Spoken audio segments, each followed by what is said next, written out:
weer de Femke Foundation in 2009 oprichten, waardoor we voor de Femke Foundation wensen van ben vervullen. Eén keer in het jaar hebben we de Right for You, waar we je jood verzinnen. En vooral proberen om jou te vertellen dat we stoppen met maar ja, maar en als. Gewoon als ouders vertellen dat bij een ziek is, wat het net om te zien is. Dat we daar gewoon van uitgaan en dat we luisteren. Begrip tonen. En wat zijn ze als ziektes die we mee te krijgen hebben hier bij de Rightfield? Nou, er zijn hier onder andere ziekten bijvoorbeeld van Alpers. Kent men het net. Syndroom van Turner. Ik denk dat de meesten er ik net van je hebben. Ze zijn er een aantal, die kan ik niet eens uitspreken trouwens. Onvoorstelbaar moeilijk ben ze, maar dat is dan een heel liets fragmentje uit ongeveer 6000 zeldzamere ziektebeelden. En wat bijzonder dat je zo dit van, want dan krijg je mensen met hele mooie auto's die hierheen komen om een prachtige dag te bezorgen. Dat is helemaal geen probleem. Maar er zijn heel veel sociale mensen op de wereld. En die willen met hun auto.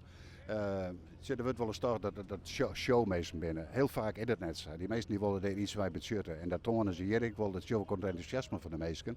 En die genieten van die. Had er graag voor roeien. Nou, goedemorgen. Wat bent u met een prachtige, bijzondere auto hier gekomen? Nou meneer, dank u wel. Dus deze glimlach die ik bij u zie, die gaat u de kinderen ook bezorgen? Jazeker, ja. Nou, heel veel plezier vandaag. Ja hoor, zeker weten. En wat heb jij dan bijvoorbeeld? De ziekte van Crohn. En jij bent de allereerste deelnemer die zich al ingeschreven heeft. Ja, En wat gaan we vandaag doen? we gaan met auto's een rondje rijden. Weet je al wat voor auto jij gaat rijden? Nee, nog niet. Dat is een verrassing.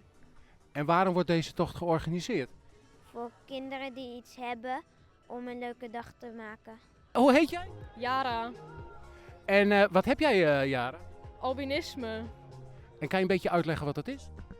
Dat betekent dat ik geen pigment in mijn ogen, mijn huid en mijn haar heb. Waardoor ik dus ook niet in de zon niet bruin kan worden. En ja, dat eigenlijk. Dus ook niet veel buiten kan zijn. Nee, en anders moet ik me heel goed insmeren. Ik zie nu al een hele bericht glimlach. Prachtig hè, om zo uw dochter te zien lachen dan op zo'n dag hè? Ja, zeker. Ja. Ja, ze vindt het wel heel spannend volgens mij, maar gaat helemaal goed komen. Ja.